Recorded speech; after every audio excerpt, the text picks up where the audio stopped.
안녕하십니까. 오늘도 학교에서 제공되는 툴로 강의를 제작하고 있습니다. 지난주에도 보셨으니까 좀 익숙해지셨죠? 오늘은 제 10강 비전형 근로계약 관계에 대해서 설명을 드리도록 하겠습니다. 비전형 근로계약 관계라고 하면 정규 무기계약직 근로자와 대비되는 개념인데요. 기간제 근로자, 파견 근로자, 그 밖에 사내하도급 근로자, 보통 원하청 관계라고 표현을 하는데요. 사내하도급 근로자 같은 그 근로계약 관계 내용과 처우와 뭐 그런 것들에 대해서 오늘은 설명을 드리는 시간입니다. 그러면 기간제 근로 관계부터 시작을 하도록 하겠습니다.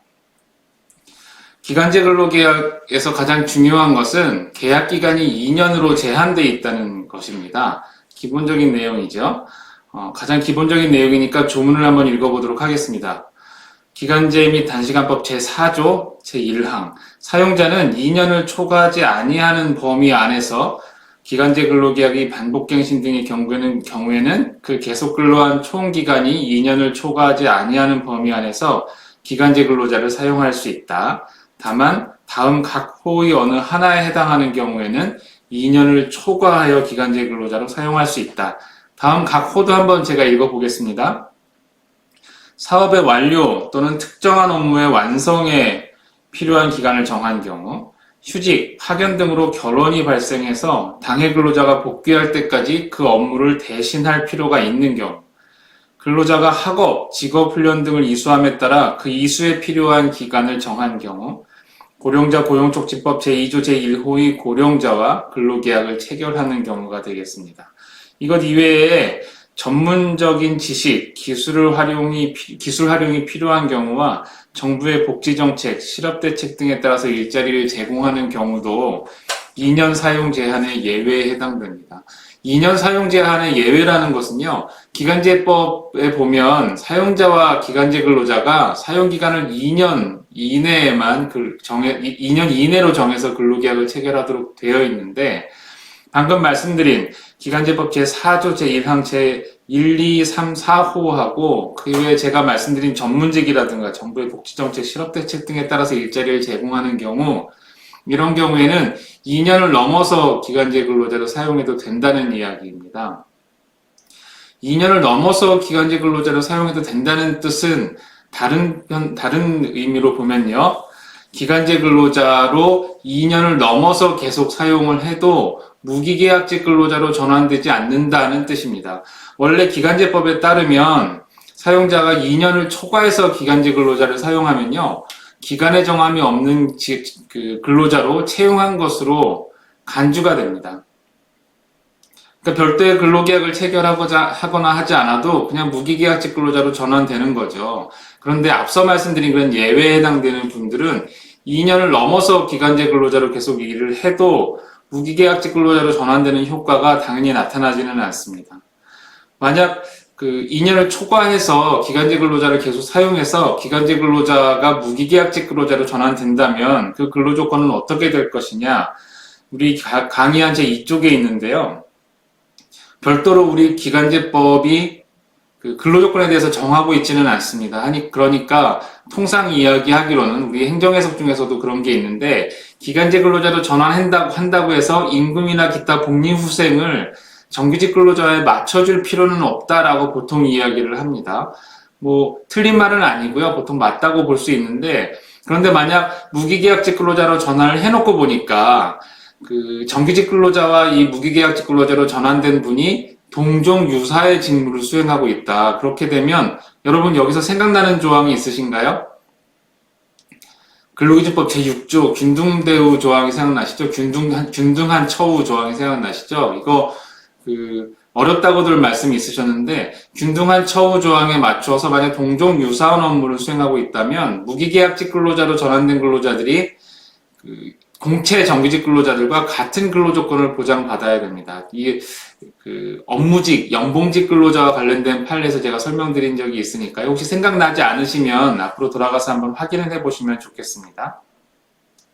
그리고 우리 기간제 및 단시간법 제5조에는 우선 고용 의무 조항이 있는데 이것도 조항을 한번 읽어볼게요. 사용자는 기간의 정함이 없는 근로계약을 체결하고자 하는 경우에는 당해 사업 또는 사업장의 동종 또는 유사한 업무에 종사하는 기간제 근로자를 우선적으로 고용하도록 노력해야 된다라고 해서 사업장에서 신규 인력을 채용할 때 그 신규 인력을 채용하는 그 대상이 무기계약직, 정규직 근로자를 채용하는 것이라면 그 사업장 내 기간제 근로자들을 대상으로 우선 채용을 해라라는 우선 고용 의무 조항을 가지고 있는데요.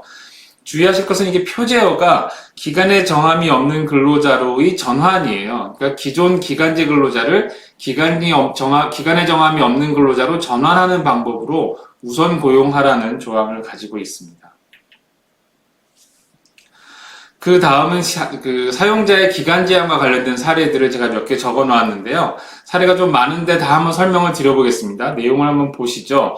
먼저 전문 인력이라고 되어 있는 사례가 있어요. 근로자 A는 회사와 근로계약 기간을 2년, 2007년 8월 27일에서 2009년 8월 26일로 하는 근로계약을 체결하였는데 근로계약서에는 이 근로계약 기간이 기간제법 제4조 제1항 단서 제1호에 해당되는 전문인력으로 명시되어 있었다.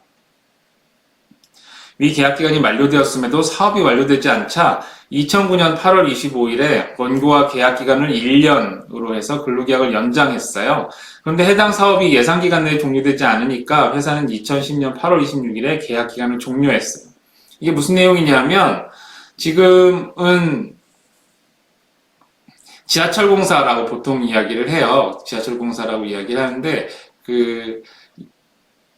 과거 2호선 그리고 5호선 여기에 성면이 많이 있다는 문제가 제기됐어요. 여러분 지하철 이렇게 타고 가시다 보면 특히 2호선 구간에서 터널 구간을 지나가시다 보면 이렇게 밖에 지하철이 아주 빨리 가니까 잘 안 보이시죠? 터널 벽면이 몽글몽글하게 이렇게 되어 있는 부분들이 있어요. 이게 성면이 많이 포함되어 있다고 하더라고요. 초기에 우리나라에서 지하철 공사를 할 때 1970년대죠. 성면을 많이 사용했다고 합니다. 성면은 방열 효과가 굉장히 뛰어나고 그러니까 불이 나지 않는 거죠. 불이 붙지도 않고 온도를 열을 잘 전달하지도 않기 때문에 다른 한쪽에서 굉장히 강한 열기가 쏘여와도 반대편으로는 그 열기가 전달이 되지 않는 특성이 있다고 하더라고요. 그래서 성면을 많이 이용했는데 이 성면이 폐암을 일으키는 굉장히 중요한 1급 발암물질이다 이런 것이 알려지면서 각 지하철 역사 그리고 터널에 성면을 잘 관리해야 되겠다라는 문제의식을 가지고 지하철 공사가 계속 관리하기 시작합니다. 그런데 처음에 이 근로자 A는 성면과 관련된 학위와 자격증을 가지고 계신 분이었고요. 이걸 관리하기 위해서 지하철 공사에 채용이 되신 거예요. 근데 일을 해보니까 이게 직원을 채용해서 1년, 2년 한다고 해서 이 문제가 다 해결되는 게 아니어서 전문적인 성면 관리 업체에게 이 업무를 외주화해야 되겠다고 결정을 내리고 처음에 2년, 그리고 그 다음에 1년 이렇게 재계약을 했다가 이분을 근로계약 관계가 종료되는 날 계약을 더 이상 연장, 갱신하지 않고 업무를 외주화하는 방향을 택한 거죠. 그런데 이분은 내가 기간제 근로자로 채용돼서 성명관리 업무를 했는데 첫 번째, 2년이 넘어서 일을 했단 말이에요. 두 번째, 나는 전문 인력이긴 하지만 이 회사에서 성명관리 업무가 끝나지 않았어요. 그러니까 이 근로자가 두 가지 주장을 하십니다. 나는 근로계약 기간이 2년이 넘었기 때문에 무기계약직 근로자로 전환된 효과가 있고 설사 그렇지 않다고 하더라도 나를 이 업무에 채용할 때는 성면 문제가 해결될 때까지 나를 사용하겠다라고 한 것인데 아직 성면 문제가 해결되지 않았으니까 성면 관리 업무가 해결될 때까지는 나는 계속 여기서 일을 할 권한이 있다라고 주장을 한 거예요. 여기서 법원이 두 가지 판단을 내리죠. 한 가지는 당신은 전문 인력으로 채용된 것이기 때문에 2년 기간제의 제한 예외가 됩니다. 또 한 가지는 계약을 체결할 때, 당신을 기간제 계약을 체결할 때 당신을 채용한 그 대상 업무가 종료되는 시점까지 당신을 계속 채용해야 할 의무가 회사에 있는 것은 아닙니다. 두 가지 판단을 내리고요. 그래서 여기서는 최종적으로 근로자 A가 패소한 사건이 되겠습니다. 두 번째는 고용차별개선정책과 172호 행정해석인데 지르웨시 결과죠.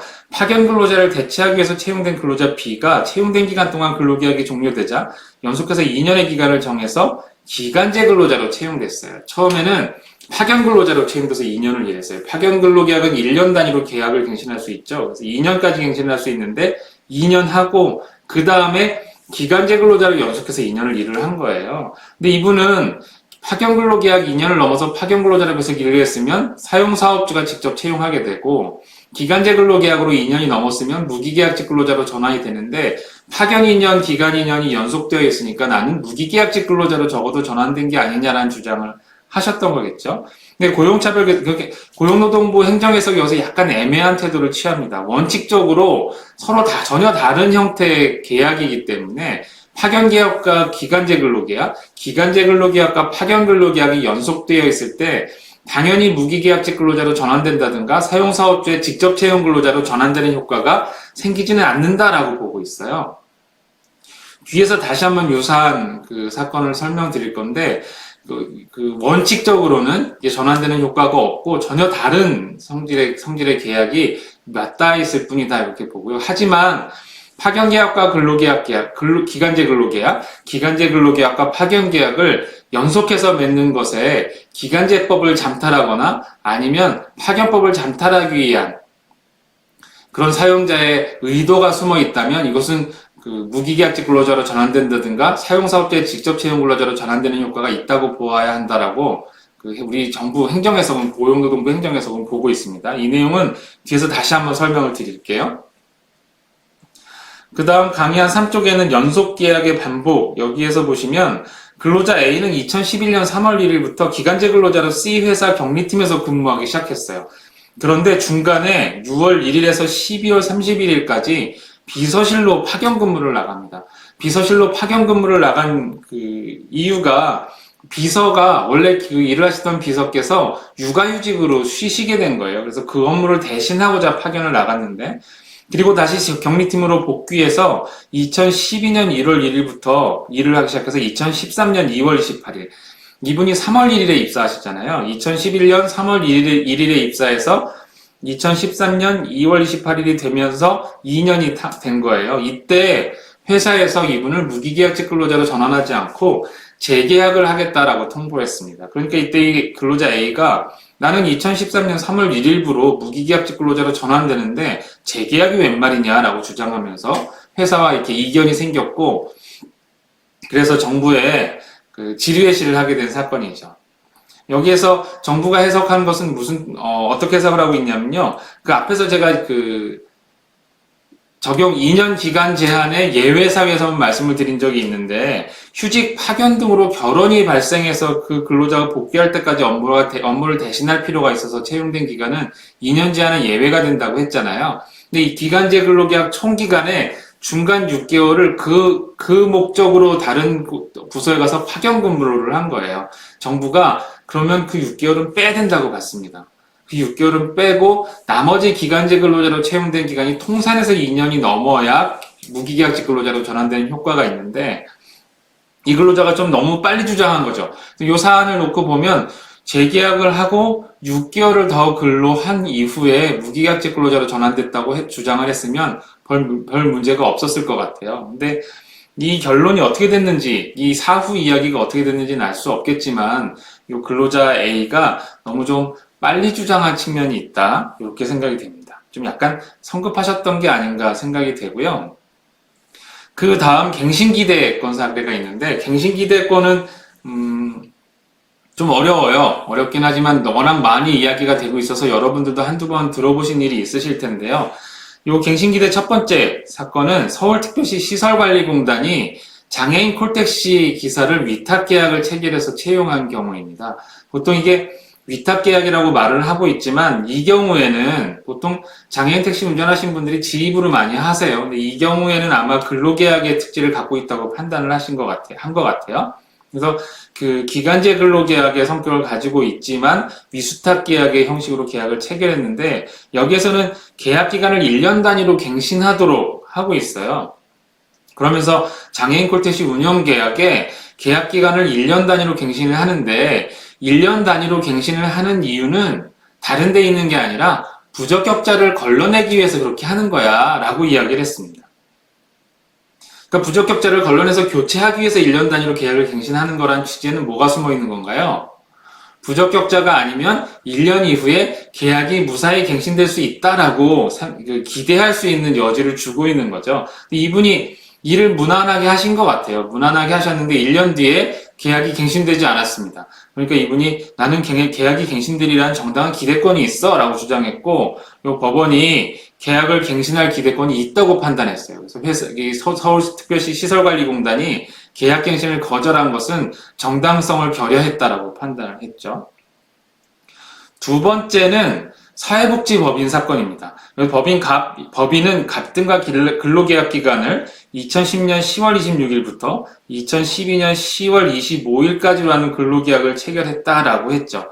갑한테는 기부자 관리팀장 직책을 부여했다고 했는데, 요 법인은 좀 특이한 게 일반 근로자들은 무기계약직 근로자로 채용을 했어요. 그런데 팀장들은 기간제 근로자로 채용을 했어요. 2년 기간제 근로자로 채용하고 2년 동안 사용한 이후에 평가를 거쳐서 무기계약직 근로자로 발령을 냈습니다.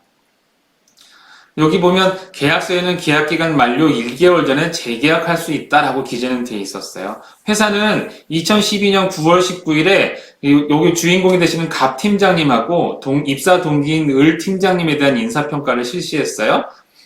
근데 갑이 인사평가 대상 8명 중에 8등을 하셨어요.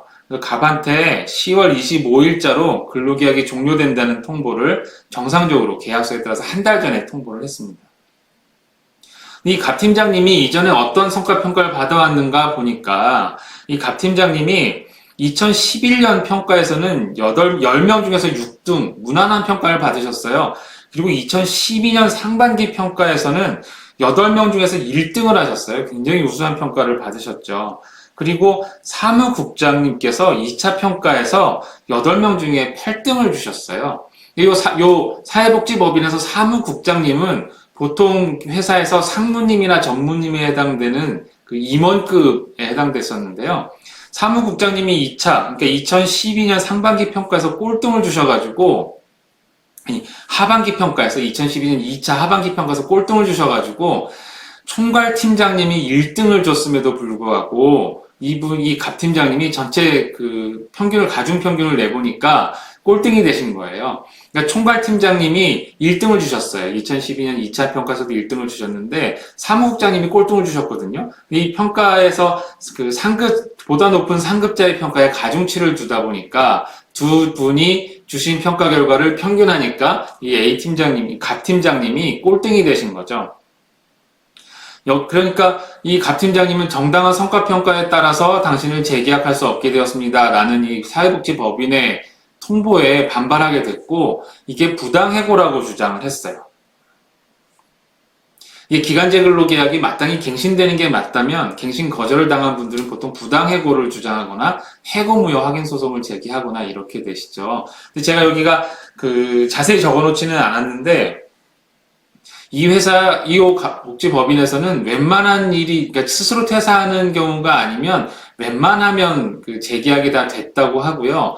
한 명인가 빼고는 요 몇 년 사이에 다 재계약을 했다고 하더라고요. 그러니까 이 회사에는 재계약을 하는 관행도 있다고 볼 수가 있습니다. 그리고 또 한 가지, 여기 좀 적기가 애매해서 강의한 사례는 적어놓지 않았는데, 이 사회복지법인의 이사장님께서 갑 팀장님이 일하는 사무실을 이렇게 자주 왔다 갔다 하시면서, 갑 팀장 일 잘하는 거 보니까, 다음번에 재계약해야 되겠어. 이렇게 보통 말을 하셨대요. 근데 2년이 지나는 시점에 재계약을 하게 되면 무기계약직 근로자로 전환되잖아요. 기간제 근로자는요. 이 갑 팀장님은 일주일에도 몇 번씩 이사장님이 오셔서, 무기계약직으로 전환해야 되겠어. 일 잘하는구만. 이런 칭찬을 들으니까 마음속에, 나는 무기계약직 근로자로 전환되겠구나. 라는 생각을 하게 된 거예요. 근데 이분이 법원에서 갑 팀장님이 주장하신 거는 그러니까 두 가지예요. 우리 회사에는 기간제 근로자를 무기계약직 근로자로 2년이 되면 전환하는 관행이 있다. 두 번째, 회사에서 나에 대해서 8등의 성과평가를 해서 내 성적이 8등에 머물렀다고 하지만 실제로 나는 일을 잘 했고 내가 1등을 받은 경험도 있고 우리 총괄팀장님도 나에게 우수한 평가를 주고 있는 것을 보면 사무국장님의 평가가 잘못됐다. 그 잘못된 성과평가 결과를 근거로 나에 대해서 재계약 거절 통보를 한 것은 부당해고에 해당된다. 이렇게 주장을 했어요. 여기서 우리 회사에서는 무기계약직 근로자로 전환해주는 그 관행이 있다. 이사장님이 나한테 자주 그렇게 말했다. 이것은 이 근로자가 나에게는 갱신기대권이 있다. 이렇게 주장을 한 거예요. 갱신기대권이 발생되는 것은 두 가지 경우가 있다고 보통 해요. 갱신기대권은 기간제법이 시행되기 훨씬 이전에 형성되어 있던 건데, 우리 대법원은 기간제법이 시행된 이후에도 갱신기대권 법리는 철회되지 않는다라고 명시적으로 표명을 했죠. 네, 대법원의 입장을 판례를 통해서 표명을 했고, 갱신기대권이 형성되는 것은 쉽게 말하면 두 가지 경우가 있어요. 한 가지는 계약기간을 갱신하는 그 횟수가 굉장히 많이 반복이 돼서 특별한 일이 없으면 다음번에도 갱신하게 될 거라는 것을 기대할 만큼 계약을 다시 체결하는 그 계약 기간을 두는 것이 형해화되어 있다고 볼 수 있는 경우가 한 가지가 있고요. 또 한 가지는 회사에서 그 계약을 반복해서 갱신한 그 관행이 다수 있다고 보긴 어려워도 회사에서 근로자에게 계약이 갱신될 것이라는 기대를 다른 어떤 것을 이유로 심어준 경우가 두 번째 이유가 되겠습니다. 이 두 가지 이유 중에 어느 하나가 있으면 갱신기대권이 인정된다고 보는데, 장애인 콜택시 사건에서는 계약 기간을 둔 이유가 부적격자를 걸러내기 위한 것이다. 그렇다면 적격자는 계약이 갱신될 것이다 라고 회사가 기대를 준 경우에 해당되고요. 두 번째, 이 사회복지법인 사건에서도 이사장님이 계속 계약갱신에 대한 기대를 이 갑 팀장님에게 준 거라고 볼 수 있는 거예요. 대법원에서 2016년 11월 10일에 판결을 내린 이 사회복지법인 갑 팀장님 사건에서는 갱신기대권이 인정된다라고 판단했습니다. 그래서 이 갑 팀장님에 대한 해고는 무효고, 재계약을 했어야 되고, 재계약을 한다면 2년이 넘어가니까 무기계약직 근로자로 전환되는 것이다. 이렇게 판단을 했죠. 자, 여기까지가 그 기간제 근로계약의 내용이었고요. 이제는 파견근로계약 관계도 설명을 드리겠습니다. 그런데 파견근로계약 관계 하기 전에 기간제법에서 제일 중요한 거 하나 정리를 하고 가죠. 기간제법에서 제일 중요한 것은 사용자가 기간제 근로자를 사용할 수 있는 기간은 2년이다라는 거예요. 2년이 넘어가면 어떻게 된다고요? 무기계약직 근로자로 전환이 됩니다. 근로자가 사용자에게 나는 무기계약직 근로자로 당연히 전환돼야 돼요 라고 주장할 수 있는 권리를 우리가 뭐라고 불렀죠? 갱신기대권이라고 불렀습니다. 갱신기대권이 인정될 수 있는 경우는 두 가지, 계약이 계속 반복갱신돼서 기간의 정함이 형해화되었다고 볼 수 있는 경우, 또 하나는 회사에서 사용자가 근로자에게 계약이 갱신될 것이라는 다른 어떤 원인에 의한 그 기대를 형성시켜 준 경우, 그 두 가지 경우에 갱신기대권이 인정된다고 설명을 드렸어요. 그 다음이 이제 근로자 파견 관계가 되겠습니다. 먼저 근로자 파견 관계의 정의를 한번 보시죠. 파견사업주가 직접 근로계약 관계를 맺어요. 그리고 근로계약 관계를 맺은 그 근로자를 자기가 사용하는 것이 아니라 사용사업주의 기업에 파견시켜서 사용사업주의 지휘명령을 받아서 일을 하도록 하는 것을 파견근로계약 관계라고 하는데요. 먼저 조문을 보겠습니다. 우리 파견법 제2조예요. 파견법 제2조. 2조는 정의조항이었죠. 근로기준법에서도. 이 법에서 사용하는 용어의 정의는 다음과 같다. 제1호. 근로자 파견이라 함은 파견사업주가 근로자를 고용한 후 그 고용관계를 유지하면서 근로자 파견계약의 내용에 따라 사용사업주의 지휘 명령을 받아 사용사업주를 위한 근로에 종사하게 하는 것을 말한다라고 하고 있습니다. 우리 강의 안에 있는 표를 보면서 설명을 드려볼까요? 근로자 파견사업의 개요라고 해서 표를 그려놨는데요. 원래 근로계약 관계는 사용하는 사람과 근로자가 원래 직접 맺는 게 가장 원래 원형적인 모습이라고 할 수 있는데, 파견 근로계약 관계는 파견업을 업으로 하는 사업주가 근로자와 근로계약 관계를 체결해요. 그러면 이 그림에 있다시피 파견 사업주는 근로자와 근로계약 관계가 형성이 되고요. 근로계약 관계에 기초해서 임금을 지급하는 의무를 부담합니다. 그런데 이 근로자는 파견 근로자가 되겠죠. 파견 근로자는 파견 사업주의 사업체에 출근해서 근로를 제공하는 것이 아니라 사용 사업주의 사업체에 직접 출근해서 거기서 근로를 제공하도록 하고 있어요. 그러면 근로를 사용 사업주의 회사에 가서 제공하기 때문에 지휘 명령은 사용 사업주에게 받고요. 근로 제공은 사용 사업주에게 하는 거예요. 그럼 이 사용 사업주와 파견 사업주는 어떤 관계가 있냐면, 파견 계약 관계에 있습니다. 그래서 근로자 파견 계약을 사용사업주와 파견사업주가 맺고, 그리고 사용사업주가 파견사업주에게 파견료를 지급하죠. 이 지급받은 파견료 중에서 소정의 수수료와 관리비를 제외한 그 일정 부분을 근로자에게 임금으로서 파견사업주가 제공을 하게 되는 거예요. 이 3명 관계가 있고요. 일반 민법 관계에서 민법상 그 계약 관계들을 기초로 생각을 해보면 제3자를 위한 계약하고 비슷해요. 요약자와 낙약자가 있고요. 그죠? 그리고 제3자가 있는 그 관계랑 비슷해요. 그래서 낙약자가 요약자에게 그 이행을 하고요. 그리고 거기 제3자가 있는데 이 제3자를 위해서 낙약자가 이행을 하는 거예요. 근데 이 파견계약은 제3자를 위한 계약과 유사하게 삼각관계가 그려지긴 하지만 그것과 똑같지는 않고요. 전혀 다른 계약이라고 보시는 게 맞고, 파견근로계약의 내용과 파견사업의 그 의미와 파견사업주가 누구고 사용사업주가 누군지 하는 것들이 다 파견근로자 보호 등에 관한 법률이 규정이 되어 있기 때문에 이 특별법에 따라서 내용이 규율된다라고 보시면 될 것 같아요. 그 다음은 파견 대상 업무가 되겠습니다. 이 파견 대상 업무를 특별히 보아야 하는 이유는 앞서 말씀드린 이 근로자 파견 관계를 사용해서 파견 근로자를 사용사업주가 사용할 수 있는 업무가 한정이 되어 있어요. 이게 그 포지티브 리스트 방식이냐 네거티브 리스트 방식이냐의 그 논의가 있는데 우리나라는 포지티브 리스트 방식이에요. 포지티브 리스트 방식이라는 것은 파견 근로자를 사용할 수 있는 업무를 정해놓는다는 거예요. 파견 근로자를 사용할 수 있는 업무를 정해놓는다는 뜻은 정해놓은 업무가 아니면 파견 근로자를 사용할 수 없다는 뜻입니다.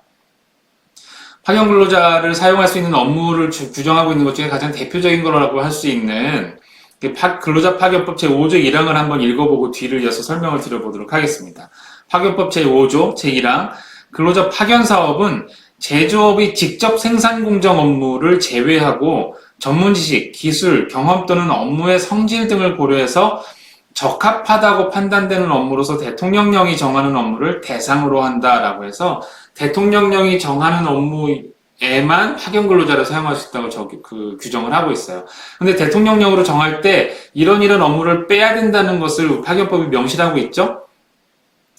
제조업 직접 생산 공정에 해당되는 업무는 제외해야 된다고 규정을 하고 있는 거예요. 그러니까 제조업 직접 생산 공정에 투입되는 근로자는 절대 파견 근로자를 사용할 수 없어요. 그리고 대통령령이 정할 수 있는 파견 근로자를 사용할 수 있는 업무는 전문 지식이나 기술, 경험 또는 업무의 성질 등을 고려해서 적합하다고 판단되는 업종만을 대상으로 하라라고 범위를 한정해서 위임을 하고 있죠. 그리고 제2항에는요, 제1항의 규정에도 불구하고 출산, 질병, 부상 등으로 결혼이 생긴 경우, 어떤 업무에 결혼이 생겨서 이 업무를 보충해야 될 필요가 있는 경우, 또는 일시적, 간헐적으로 인력을 확보해야 될 필요가 있는 경우에는 근로자 파견 사업을 행할 수 있다라고 하고 있습니다. 그래서 어떤 업무가 일시적, 간헐적인 업무냐에 대해서도 굉장히 논란이 많이 있고요. 행정 해석도 있고 그래요. 그렇지만 그 중소기업 같은 경우에는 보통 일시 간헐적 업무에는 파견 근로자를 사용할 수 있으니까 보통 3개월 뭐 이렇게 해서 사용을 하는 경우가 많이 있습니다. 다음은 근로자 파견 계약의 기간에 대해서 보도록 하겠습니다. 근로자 파견 계약의 기간이라는 것은 그 파견 근로자를 사용할 수 있는 기간이라는 것은 원래는 1년이에요. 1년으로 한정이 되어 있는데 여기서 예외적으로 세 당사자가 합의하는 경우, 세 당사자는 누구죠? 파견 근로자, 파견 사업주, 사용 사업주 이 3당사자가 합의하는 경우에는 1년을 더 연장할 수가 있어요. 그래서 1년 더하기 1년, 그래서 2년이 되죠. 여기 보시면 연장된 기간을 포함해서 총 2년이다라고 제가 여기 적어놨어요. 그리고 고령자 고용촉진법, 제가 이건 앞에서 조문 읽을 때 한번 설명을 드렸는데 고령자 고용촉진법에 관한 고용촉진에 관한 법률에 따른 고령자인 55세 이상인 파견 근로자인 경우에는 2년을 초과해서 근로자 파견 기간을 연장할 수 있습니다. 고령자들은 보통 취업이 어렵지 않습니까? 그래서 취업이 어려운 근로자들이 파견 근로 계약이라도 파견 근로계약이라도 통해서, 그리고 앞에서 제가 처음 설명드린 건 기간제법이었었는데요. 기간제 근로계약을 통해서라도 일을 더 할 수 있도록 하기 위해서 55세 이상 고령자에 대해서는 2년을 초과해서 기간제 근로자로 계속 일을 할 수도 있고 2년을 초과해서 파견 근로자로 계속 일을 할 수 있도록 이렇게 규정을 하고 있죠. 파견 근로자와 관련해서도 제일 중요한 것을 꼽으라고 하면 2년을 꼽을 수 있을 것 같아요. 제가 앞에서 기간제 근로계약에서도 2년이 중요하다고 말씀드렸는데 파견 근로계약에 있어도 2년이 중요한 내용이 되겠습니다. 그 다음은 사용자 책임의 분열에 대해서 설명을 드리겠습니다. 사용자 책임의 분열이라는 것은 말이 좀 생소하시죠? 파견 근로계약 관계에서는 파견 근로자가 사용자예요. 임금 지급 의무가 있다고 했죠. 그리고 사용사업주도 사용자예요. 사용사업주는 파견 근로자에 대해서 지휘명령 관계가 있다고 했어요. 그러니까 출근해서 일을 해야 될 때는 일을 하는 것과 관련해서는 파견 사업주가 지시도 하고 일을 할 수 있는 조건도 갖춰줘야 되고 그렇죠. 그런데 임금을 주고받는 관계는 파견 사업주가 사용자가 되는 거예요. 그래서 그 한쪽 면에서는 파견 사업주가 파견 근로자에 대한 사용자의 역할을 해야 되고 또 다른 면에서는 사용 사업주가 파견 근로자에 대한 사용자의 역할을 해야 되기 때문에 하나의 근로자, 파견 근로자는 하나의 근로자가 두 사용자를 갖고 있고 이 두 사용자의 책임이 근로계약 관계를 유지하면서 책임을 져야 되는 이 책임이 나눠져서 분할되어 있다는 의미로 사용자 책임의 분열이라는 표현을 사용을 하고 있습니다.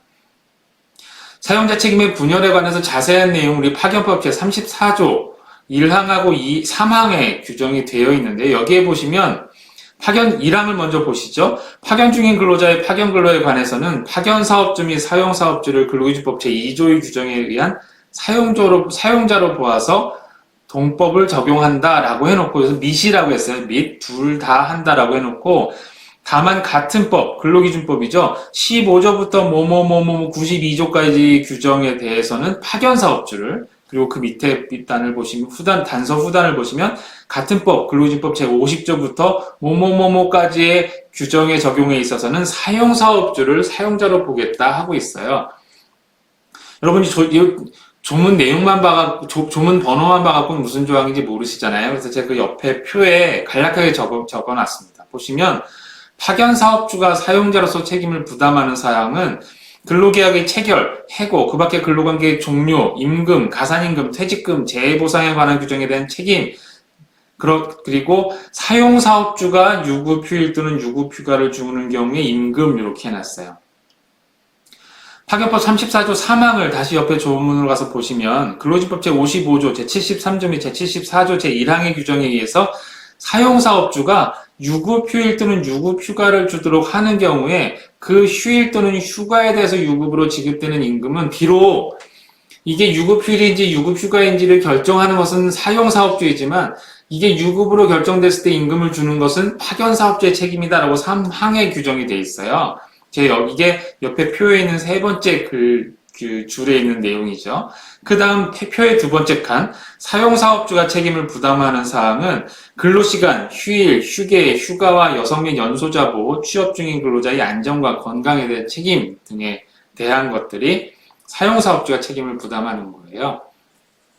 쉽게 보시면 임금을 받는 것과 관련돼서는 모두 다 파견사업주가 책임을 져요. 근데 일을 할 때 휴게 시간이라든가 휴게실이라든가 뭐 안전과 관련된 것이라든가 이런 일을 하는 것과 관련된 것은 사용사업주가 책임을 지죠.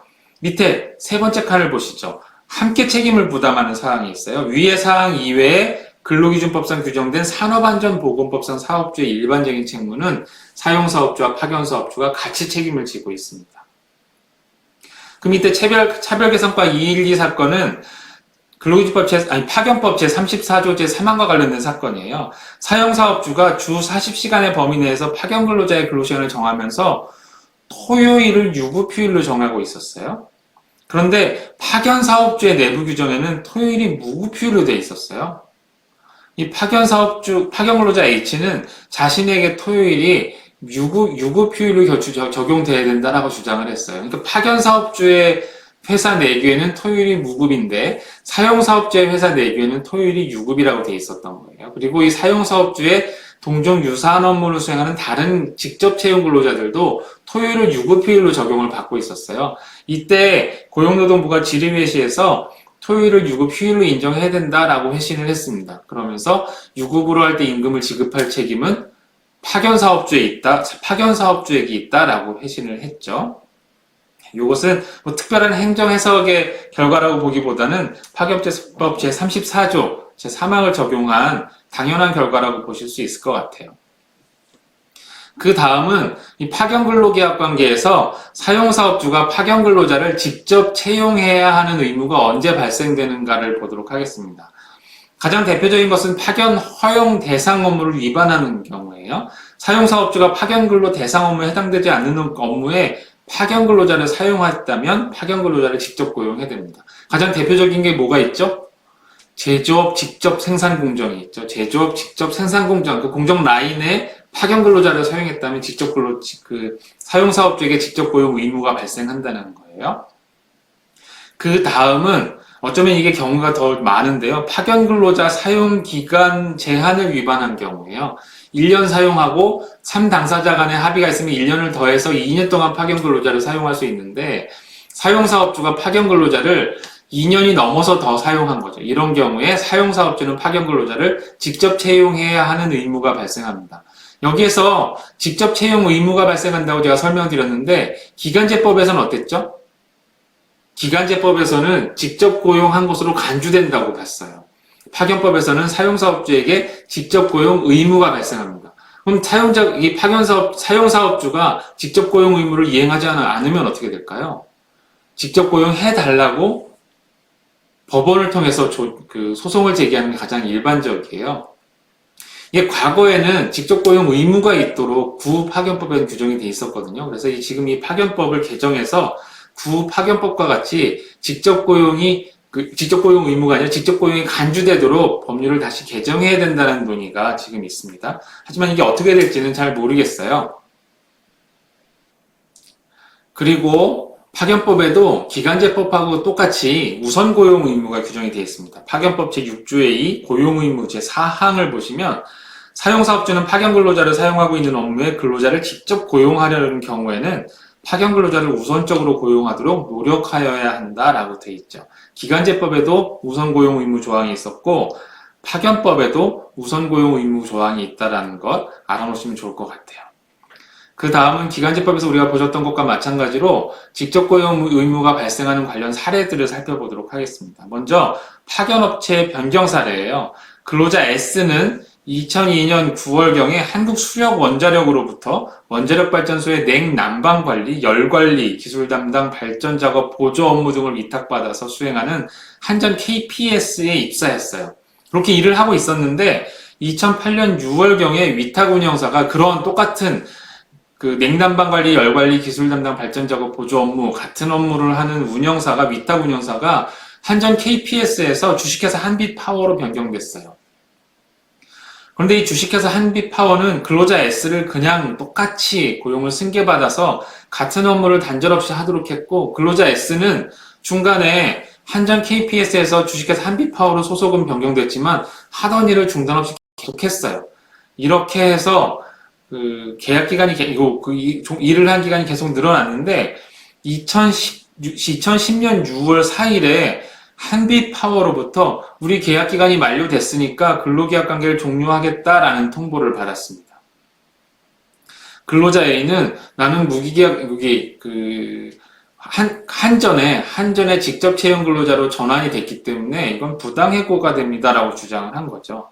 근데 이 사례는 파견 근로자가 소속되어 있는 파견 회사가 변경된 사례예요. 하지만 사용사업주는 변경이 되지 않았죠. 이 파견법은 어떻게 규정하고 있나요? 사용사업주가 파견 근로자를 1년, 그래서 합해서 2년을 초과해서 사용할 수 없다고 규정하고 있지 않습니까?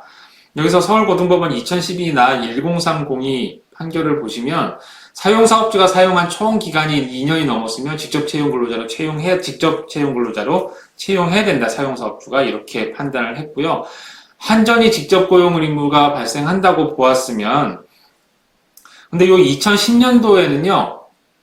직접 고용 의무가 발생되는 경우죠. 근데 이 직접 고용 의무가 한전에서 발생했죠. 한전이 직접 고용 의무가 있는데 주식회사 한빛파워가 계약기간 만료 통보를 했으니까 주식회사 한빛파워는 계약 만료 통보를 사실 할 수 없는 그 주체인 거예요. 계약 만료 통보 권한이 없는 거죠. 한전의 근로자로 채용됐었어야 되니까. 그래서 여기서 그 근로자 S의 주장이 여기서는 받아들여졌고요. 그 밑에 사례를 보시면 S기업 소속인 근로자 Y 등 이명은 1996년 8월 23일은 파견법이 아직 시행되기 전이에요.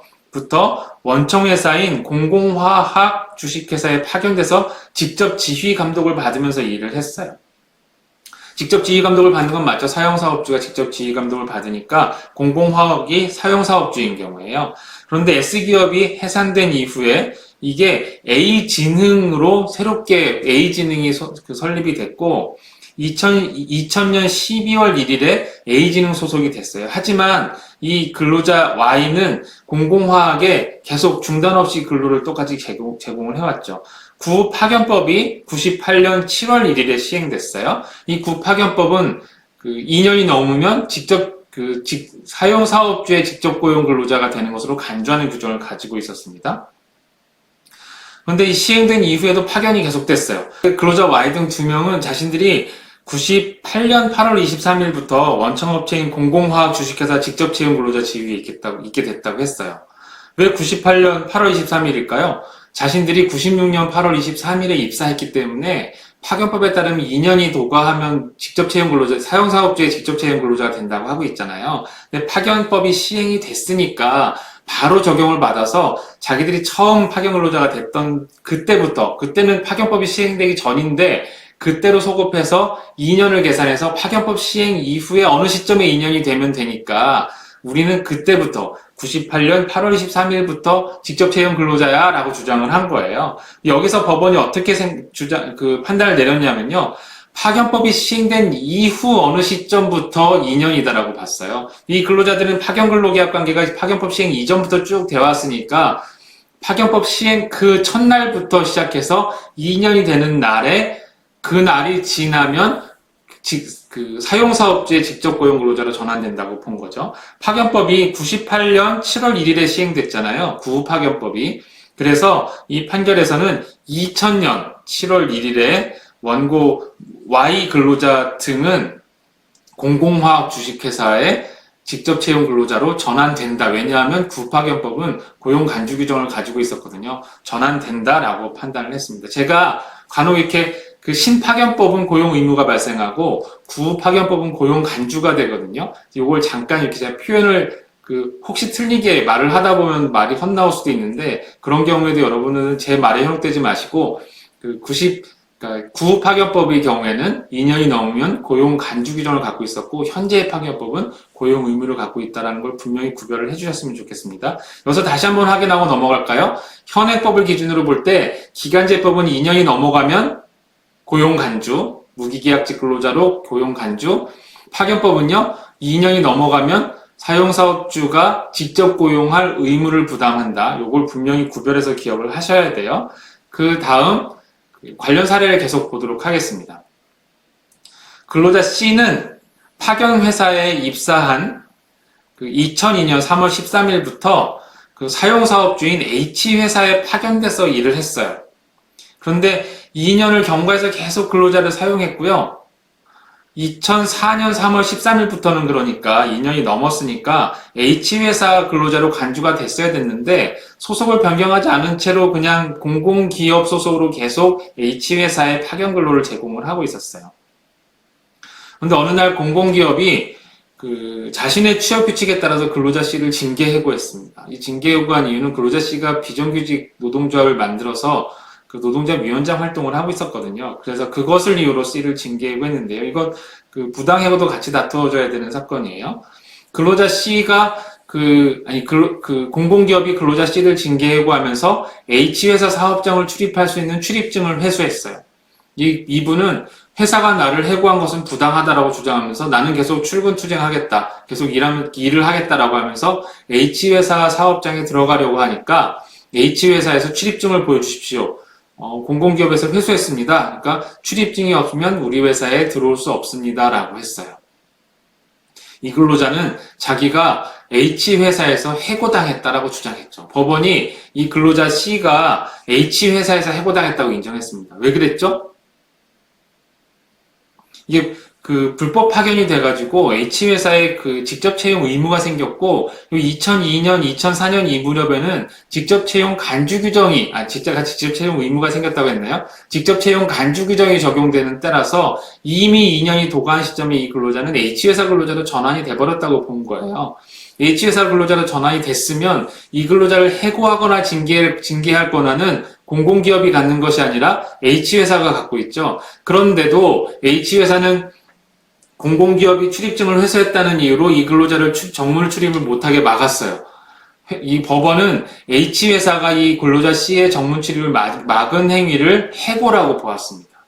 여러분, 해고라고 하려면 해고에 정당한 사유가 있어야 되고 정당하게 해고 소명 기회를 주는 등 절차를 거쳐서 서면으로 해고 통보를 해야 되거든요. 그런데 회사 출입을 금지하는 그것이 해고라고 보았다면 H회사는 근로자 C에 대해서 서면 통보도 하지 않았고 사유도 따지지 않고 단지 아무 권한 없는 공공기업이 출입증을 회수했다는 이유로 출입을 막아서 해고 조치를 한 거예요. 그렇다면 해고가 무효라고 봐야 되겠죠. 그래서 H회사는 근로자 C가 자기 소속 근로자가 됐음에도 불구하고 부당해고를 한 것이라고 보았고, 그래서 해고가 부당해고라고 판단을 이 사건에서 법원이 하고 있습니다.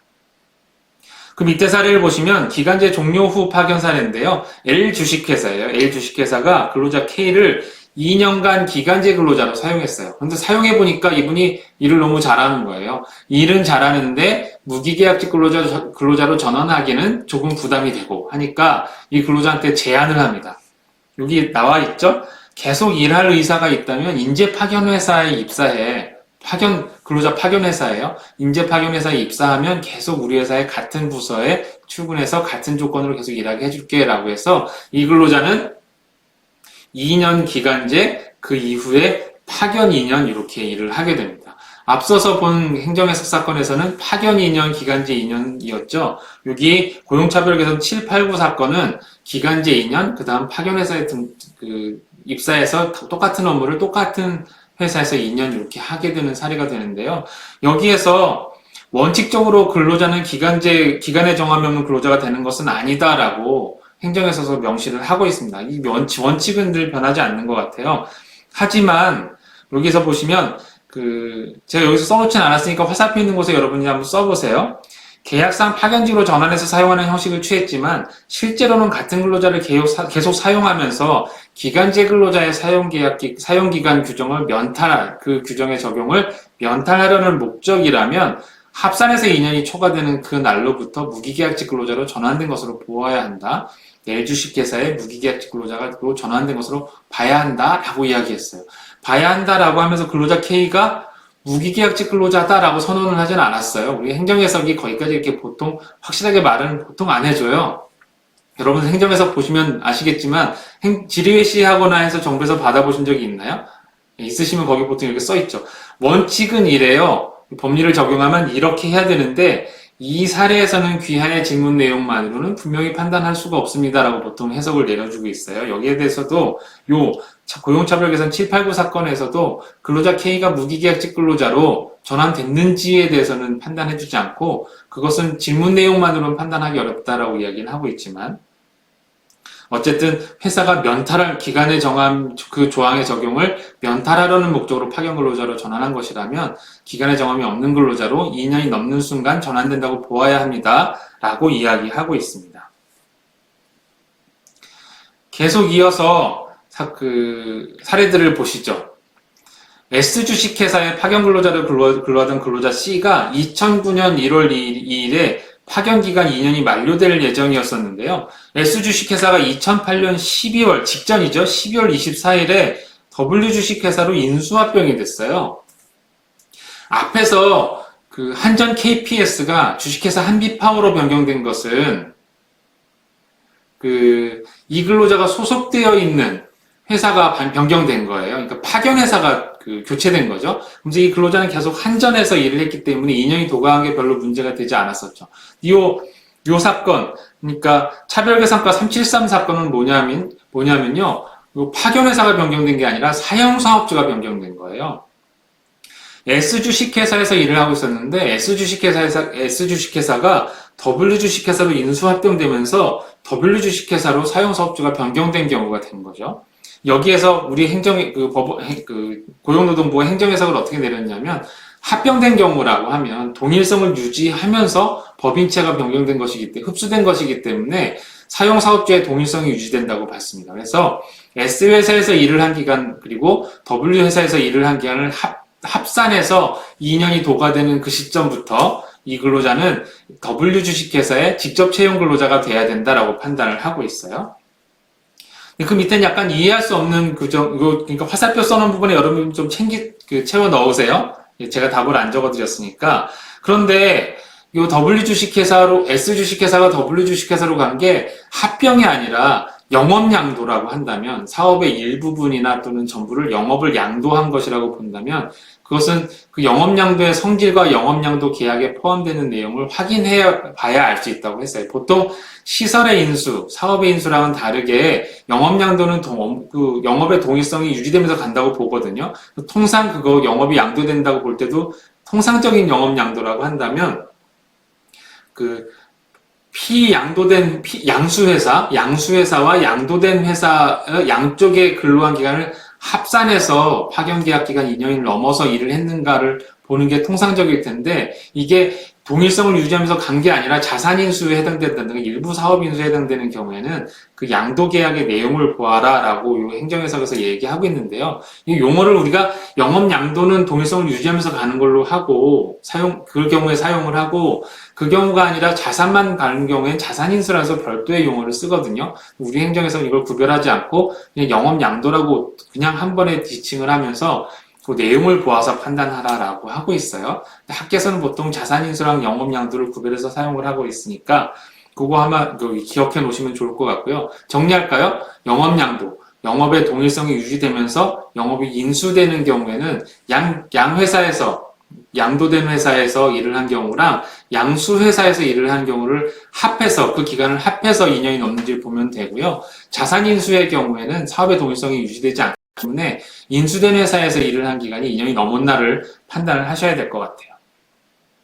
그럼 이때 사례는 근로자 대표 선출 단위가 되겠습니다. Y병원은 임원 운전기사를 채용하면서 근로기준법 제59조의 근로시간 및 휴게시간 특례규정의 적용을 받기 위해서 근로자 대표의 서면 합의를 받으려고 했어요. 그런데 근로자 대표를 뽑는 단위를 보통 파견 근로자를 사용하는 그 운전 업무에 종사하는 분들만 대상으로 해서 근로자 대표를 뽑지 않고 전체 근로자의 과반수를 대표하는 자를 뽑아서 서면 합의를 하려고 했어요. 여기서 행정해석이 어떻게 차별개선과 1644 사건인데요. 여기서 고용노동부는 이 특례를 인정하려는 대상이 파견 운전 종사자들이었다면 서면 합의를 할 수 있는 근로자 대표도 파견 운전 업무 종사자들 중에 뽑아서 그의 동의를 받으라라고 하고 있습니다. 왜냐하면 나머지 일반 근로자들은 이 파견 운전 종사자들의 업무에 이해관계가 전혀 없지 않습니까? 그래서 정당하게 의견을 제시하고 그 이해관계를 반영해서 서면 합의를 하라고 기대할 수 없기 때문에 그 특례 대상이 되려는 그 특례 대상 업종, 이 병원에서는 특별히 임원 운전기사 역할을 하고 있는 파견 운전원들만으로 국한해서 그들 중에 근로자 대표를 뽑아서 서면 합의를 받아라라고 말을 하고 있습니다. 여기까지가 파견이에요. 제가 오늘 강의 시작하고 나서 기간제 근로자랑 파견 근로자를 쭉 설명을 드렸는데요. 우리 법률에는 정해져 있지 않지만 아주 특별하게 논의되고 있는 게 도급, 하청 관계예요. 이 다음번에는 도급하고 하청 관계를 이어서 설명을 드리도록 하겠습니다. 먼저 도급하고 파견의 차이점을 한번 살펴보도록 하겠습니다. 차이점을 살펴보기 전에 정의를 쭉 보시죠. 정의를 비교해 보시면 차이점을 알 수 있으니까요. 도급의 정의를 먼저 보시면 일의 완성을 목적으로 도급인이 일의 결과에 대하여 일의 결과를 납품받거나 일의 결과를 제시하게 되면 보수를 수급인에게 지급할 것을 약정함으로써 성립되는 계약입니다. 민법 제664조 전형계약의 일종이고요. 파견은 파견사업주가 근로자를 고용한 이후에 파견계약에 따라서 사용사업주의 지휘 명령을 따라서 파견 근로자가 사용사업 쪽에 근로를 제공하는 관계라는 걸 앞서서 제가 그림을 그려서 정확히 설명을 드렸었죠. 이 파견 관계랑 도급 관계를 제가 또 강의 안에 그림을 그려놨으니까 한번 비교해 보시죠. 이 관계가 원래 파견 계약 관계는 삼각관계예요. 파견 사업주, 사용 사업주, 파견 근로자 이렇게 삼각관계가 그려지고 도급은 도급인, 수급인, 일직선 관계예요. 그런데 수급인이 업무를 처리할 때 도급인에게 일을 완성해서 납품하기 위해서 보통 제조업이 되겠죠. 제조업에서 자기 근로자를 채용해서 일을 하는 경우가 있어요. 그러면 이 도급인과 수급인 사이에서 수급인과 수급인 근로자 관계까지 연결을 하면 도급인, 수급인 소속 근로자 해서 기역자가 그려지게 돼요. 업계에서는 보통 어떤 말을 쓰냐면 도급인을 원청, 수급인을 하청, 그리고 수급인 소속 근로자를 하청 근로자 이렇게 말을 하죠. 원청, 하청 하는데 여러분이 원청, 하청이란 말은 귀에 쏙쏙 들어오시죠. 하지만 저는 쓰지는 않는 게 좋을 것 같아요. 왜냐하면 원청, 하청은 일본식 표현이거든요. 이 원청, 하청에서 이 청이라는 것은 청부의 줄임말이에요. 여러분 추리소설을 읽으시다 보면 청부살인 이런 거 들어보셨나요? 청부살인? 이 청부살인이 살인이라는 목적을 달성하면 내가 거기에 대해서 대가를 지급할게 라는 것을, 그런 계약을 체결하는 것을 청부살인 계약이라고 해요. 청부살인 계약을 그럼 그러니까 청부라는 말은 일본 민법에서 사용하는 용어이고, 우리 민법에서는 도급이라는 말을 사용하니까, 청부살인을 굳이 우리말로 표현하자면, 도급살인? 이렇게 표현할 수 있겠죠. 네. 근데 도급살인이라고 표현하는 게, 이렇게 와닿지는 않는 것 같아요. 보통 청부살인이란 말이 우리 일상생활에서 많이 쓰이고 문학작품에도 많이 표현이 되다 보니까. 그런데 이 도급관계, 하도급 관계에서도 도급인, 수급인 소속 근로자 이런 말을 우리가 써야 되는데 노동계에서 쓰는 요 용어가 일본에서 넘어오다 보니까 원청, 하청인 소속 근로자, 하청 근로자 이런 용어를 쓰게 되고요. 제가 이렇게 도급, 수급인 소속 근로자라는 용어를 써야 돼요라고 말씀을 드리지만 저도 이렇게 무의식적으로 원청, 하청 이런 말을 막 쓰거든요. 그래서 이렇게 일상생활에서 익숙하게 사용하는 용어를 맞는 용어로 꼭 대체해야 되는 건 맞는데 이게 잘 이렇게 쉽게 되지는 않는 것 같아요. 혹시 오늘 제가 강의를 하면서 원청, 하청이라는 용어를 쓰더라도 좀 이해해 주셨으면 좋겠어요. 어쨌든 도급은 도급회사, 수급회사 소속 근로자 이렇게 기역자가 그려지는데 도급회사 관리자나 근로자가 수급회사 근로자에게 직접 지휘 명령을 하는 경우가 있어요. 요거 수급회사가 도급회사의 영역 안에 들어가 있는 경우죠. 요거 보통 저는 지금 수급회사가 도급회사의 영역 안에 들어가 있다고 표현했지만 현실에서는 사내하청이라는 말을 쓰죠. 그러니까 하청회사가 원청회사의 영역 내에, 사업장 내에 들어가 있을 경우에 하청회사 소속 근로자들의 일을 원청회사 관리자나 근로자나 사용자가 통제하는 경우가 있어요. 이런 경우에 이 그림이 원청회사는 사용사업주, 하청회사는 파견사업주, 그리고 하청회사 소속 근로자, 그러니까 수급회사 근로자는 파견 근로자, 이 비슷한 그림이 그려지는 거예요. 그래서 이것을 도급 파견 관계와 유사한 그림이 그려진다고 해서 요것도 똑같은 삼각관계라고 보죠. 그리고 이 사내하청 관계, 사내하도급 관계는 보통 제조업에서 많이 일어난다고 했잖아요. 그런데 제가 파견 근로자를 사용할 수 없는 대표적인 업종이 앞에서 뭐라고 설명드렸죠? 제조업 직접 생산 공정이라고 했어요. 근데 이게 사내도급 관계가 파견 관계로 간주가 되게 되면 이거 파견 관계랑 똑같은데 보게 되면 파견 근로자를 사용할 수 없는 업종에 파견 근로자를 사용한 것과 똑같은 그림이 그려지기 때문에 요 사내하도급 관계를 불법 파견이라고 보게 되는 거죠. 말을 좀 길게 설명하게 됐는데 이걸 왜 불법 파견, 이 적법한 도급이 아닌 경우에 이걸 왜 바로 불법 파견이라고 보게 되는가에 대해서는 그런 관계가 있어서 이거 불법 파견이라고 보고 있는 거예요. 이 사내하도급과 불법 파견 관계에 대해서는 이 뒷페이지에서 다시 한번 자세히 설명을 드릴게요. 보시면 제조업 보통 직접 생산 공정, 제조업 생산 라인에서 문제가 되는데 자동차 회사라든가 조선사라든가 이런 데서 제철 철강 회사라든가 이런 데서 많이 문제가 되는데요. 사내 하도급을 사용하고 있어요. 이 사내 하도급을 사용하는데 이게 적법한 사내 하도급인가? 이걸 볼 때 사내 하도급 업체가 독립성, 독자성이 있고 업무 수행도 독자적으로 하고 근로자 채용, 근로자 관리, 작업 지시 이런 것도 다 독자적으로 하면서 거기에서 자기 이 사내하도급 업체가 정상적으로 업무를 진행해서 작업을 해서 그 작업의 결과를 납품하는 것이 정상적으로 이루어지고 있다면 이것은 적법한 사내하도급이죠. 민법상 도급에 대한 규정이 적용이 되고요. 여기서 도급 관계가 유지되는 데는 아무 문제가 없어요. 그런데 이 사내하도급 업체가 독립성이 아주 없는 경우가 있어요. 보통 그 바지 사장님이라고 부르죠. 사내하도급 업체에 사장님이 있긴 있는데 이 사장님은 거의 아무런 결정권이 없는 거예요. 채용할 때도 원청회사의 통제를 받고, 그리고 작업 지시를 할 때도 원청회사의 통제를 받고, 심지어는 그 임금을 어떻게 줄지, 포상을 어떻게 할지, 징계를 어떻게 할지도 다 원청회사의 통제를 받아서 하고 있다면, 이 사내하청회사는 그 서류상으로는 법인으로서 존재하되 실제로는 존재하지 않는 것과 마찬가지인 경우가 있어요. 독자성이 전혀 인정되지 않아서. 이런 것을 법인격이 형해화되었다라고 표현을 해요. 형해라는 말이 되게 어렵죠. 이 형해는 뭐냐면 시신이 썩어서 뼈가 다 흩어져서 형체를 알아볼 수 없게 된 것을 형해화되었다라고 표현을 하거든요. 근데 그 실체는 서류상 실체는 있으되 실질은 없는 경우를 우리 법원이 그 법인격이 형해화되었다라는 어려운 말로 표현을 하고 있어요.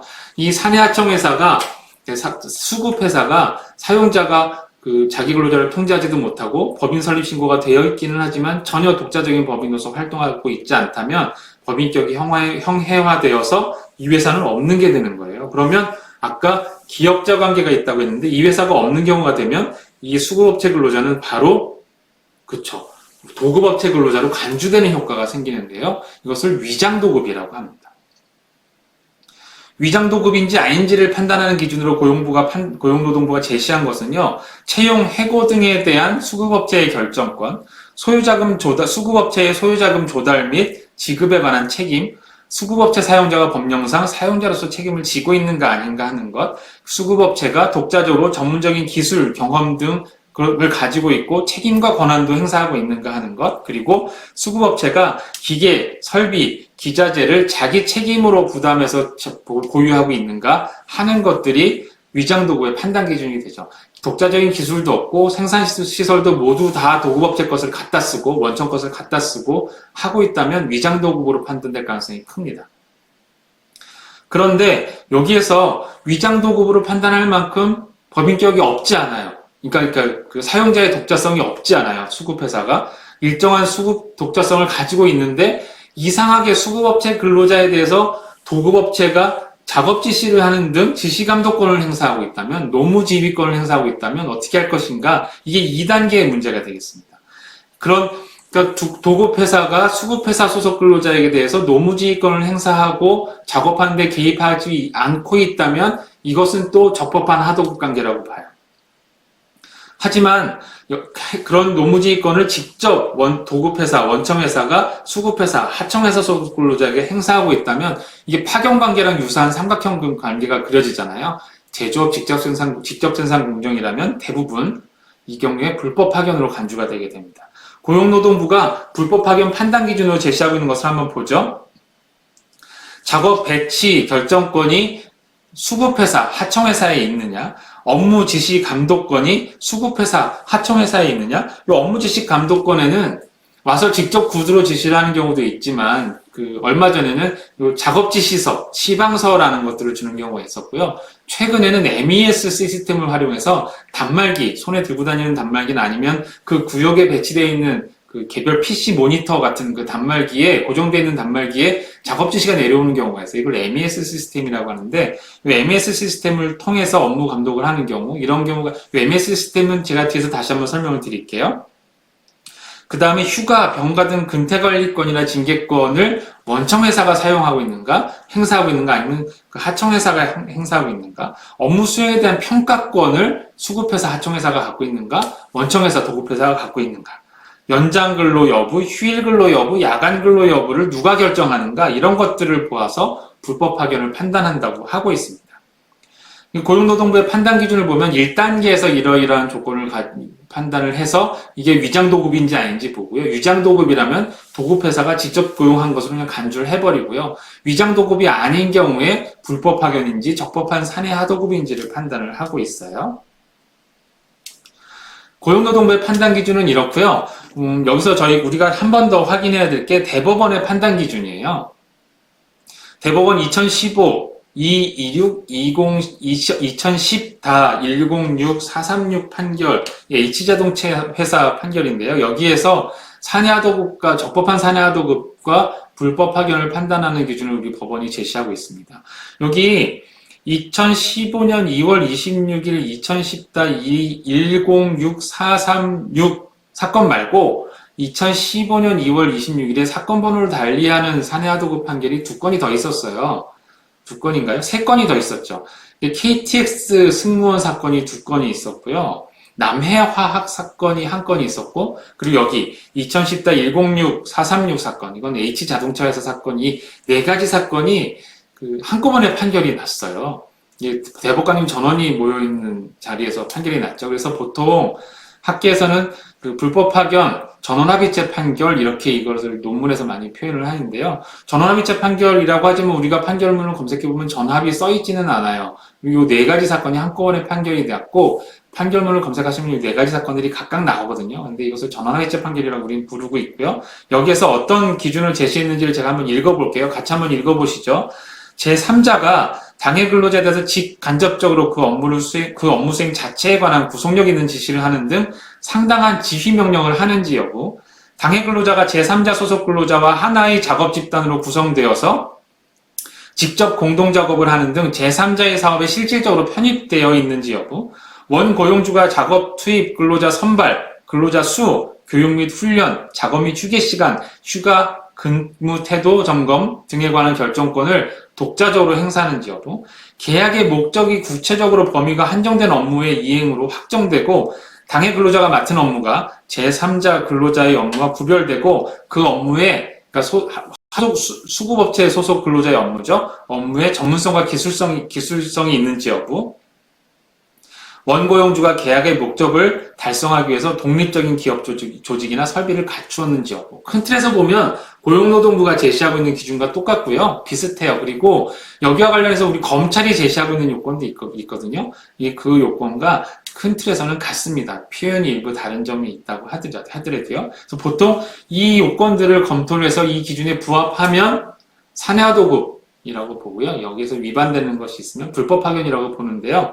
이 중에서 어느 하나가 위반되고 있으면 불법 파견이고 나머지가 몽땅 충족돼야 되느냐, 이렇게 또 보기는 어려워요. 그러니까 2-3가지가 위반되어 있지만 그게 결정적인 경우에는 불법 파견이라고 보기도 하고, 어느 한 가지가 좀 미흡하지만 대체적으로 보아서 독립성이 유지되고 적법한 파견이라고 볼 수 있는 경우도 있고 그렇기 때문에 판결문에서 제시하고 있는 이 판단 기준은 종합적으로 검토되는 기준이다, 이렇게 보시면 될 것 같아요.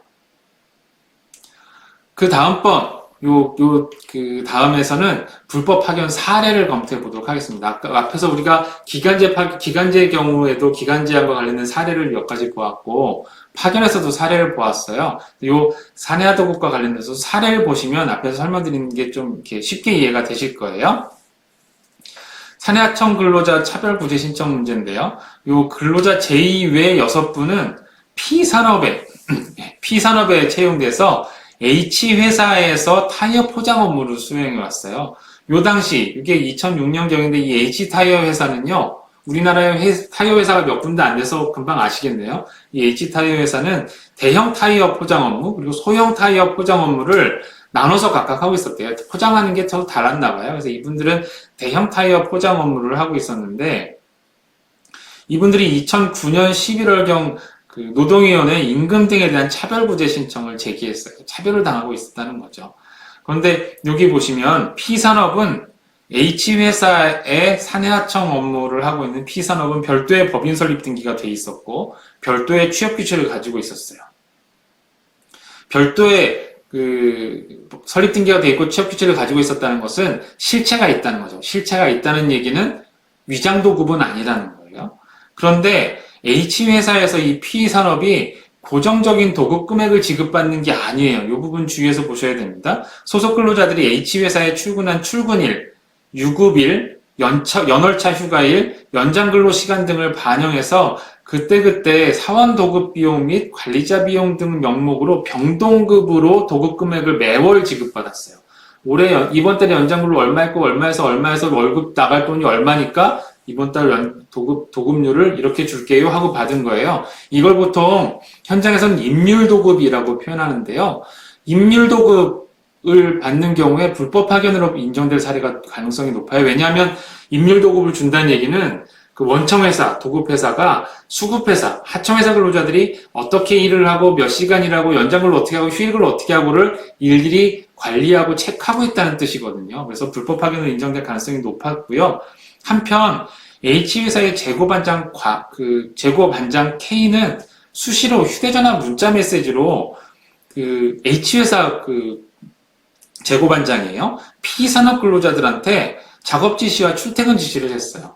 그 판결문을 보면 문자 메시지 내용이 나오는데 오늘 잔업한 양이 많으니까 연장 근로를 하시는 게 좋겠습니다. 라든가 이번 주에 물량이 많으니까 이번 주 토요일에는 출근하셔서 작업하시는 게 좋겠습니다. 라고 권고하는 존댓말 형식의 문자를 보냈고요. 그 문자를 받으면 피산업 근로자들은 다 출근을 했어요. 이 재고반장, H회사의 재고반장이 이 문자 메시지를 피산업 소속 근로자들에 대한 노무지휘권 행사라고 볼 수 있느냐라는 게 문제가 된 거죠.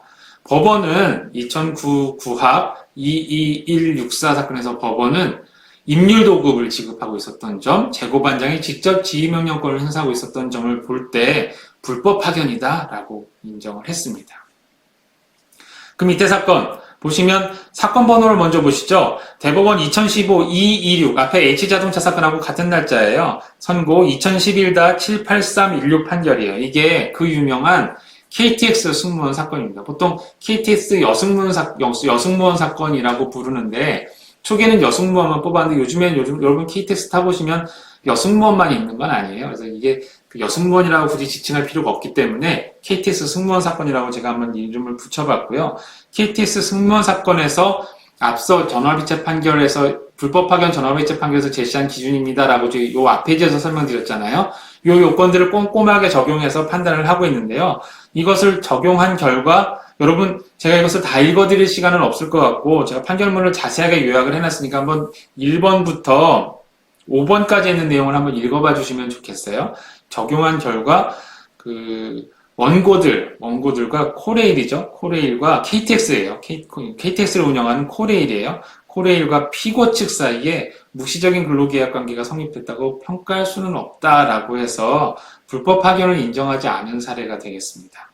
이 KTX 승무원 사건에서 법원이 불법 파견 판단 기준을 일관되게 잘 적용했느냐에 대해서는 또 학계와 실무에서 논란이 있어요. 이것은 논란이 있는 사례니까 뭐가 옳다라고 제가 말씀드리기는 맞지 않는 것 같고요. 여러분께서 이 사건 판결문을 한번 구해서 읽어보시고 법원이 이 기준을 어떻게 적용하고 있구나라는 걸 한번 확인해 보시고요. 여러분은 여러분 나름대로라면 이 판결에 대해서 어떤 결론을 내릴지를 한번 구상을 해보시는 것도 좋을 것 같습니다. 그 다음은 MES 이용 작업 지시 사건이에요. MES가 뭔지는 제가 설명을 드렸죠. MES 시스템이 본격적으로 논의되기 전에는 작업지시서, 시방서가 문제가 됐어요. 사내하청업체 근로자들이 이렇게 출근을 하면 그날 작업할 것 또는 그 달에 작업할 것 또는 그 주에 작업할 것들이 이렇게 종이로 써서 작업지시서가 나와요. 그래서 처음에는 이 작업지시서에 사내하청업체, 하도급업체, 수급업체의 회사명이 써 있는지 원청의 회사명이 써 있는지가 굉장히 중요하다고 했었어요. 원청이 직접 작업지시서를 주면 노무지휘권을 행사한다고 봤거든요. 근데 이게 작업지시서를 하청업체 이름으로 인쇄해서 쓰면 이걸 피해갈 수 있다. 뭐 이런 현장에서 이런 얘기가 매우 형식적인 얘기가 있기도 했었는데 최근에는 이게 고도로 전산화되면서 작업지시서가 종이로 오지 않고 단말기를 통해서 오는 거예요. 휴대용 단말기나 아니면 부서별로 배치되어 있는 모니터에 이게 뜨게 되고 여기에서 이 휴대용 단말기나 모니터의 MES 시스템을 통해서 업무 지시를 하는 것이 원청이냐, 이 단말기를 원청이 지급했느냐, 이게 굉장히 중요한 판단 기준이 된다고 보기도 했었고요. 그래서 일부는 이 장비에 또 하청업체의 명칭을 새겨놓고 이렇게 하기도 했었는데, MES 시스템을 통해서 더 전달되는 것은 원청이 직접 전달하는 그 작업 내용을 전달하는 게 효율적이거든요. 물론 이 하청업체가 전문 지식과 기술을 가지고 독자적인 일을 한다 하더라도, 그래서 MES 시스템이 어떻게 운용되느냐, 이것만 가지고 판단이 나오지는 않고요. 앞서 설명드린 이 업체가 독자성이 있느냐, 독립된 곳에서 독립된 일을 하고 있느냐, 동종 유사 업무를 원청 근로자들이 수행하지 않고 있느냐, 그리고 뭐 이런 것들, 독자적인 장비를 가지고 있느냐, 이런 것 다 같이 판단하는데, MES 시스템이 도입된 경우에 여기에 대해서 법원이 좀 그러니까 중점을 둬서 판단하는 경향이 있고요. 하부심 법원 판결들이 지금 쭉 나와 있는데, 같은 MES 시스템을 사용하는 경우에도 조금씩 약간 다르긴 하지만 유사한 시스템을 사용하는 경우에도 어떤 사례에서는 불법 파견이라고 보고 어떤 사례에서는 적법한 하도급이라고 보고 이렇게 판결이 조금 다양한 판결들이 있어요. 그래서 MES 시스템이 불법 파견 판단과 관련해서 어떤 정도 중요성을 가지고 고려되고 있고 이게 MES 시스템 활용 방식이 어느 정도 또 어떤 방식일 경우에 이게 불법 파견 판단에 이런 영향을 미치고 있는가 하는 것들에 대해서는 조금 더 판례가 좀 누적되고 그래서 거기에서 경향성이 발견될 수 있을 만큼 사례가 많이 쌓이고 나면 그리고 적어도 여기 대해서 대법원 판결이 나오고 나면 분명하게 말할 수 있을 것 같고요. 지금으로서는 조금씩 이렇게 판결의 결론이 좀 다르다 정도 생각하고 계시면 좋을 것 같아요. 여기 광주고법 2016년 546, 553, 560, 577 병합사건 맨 마지막 부분을 한번 보시죠. MES는 단순히 도급 업무를 발주하고 이 일의 결과에 대한 검수를 하는 데 필요한 정보를 입력하고 확인하는 PDA 단말기와 같은 기능에 그치는 것이 아니라 요즘 PDA란 말 잘 안 쓰는데요. 그죠?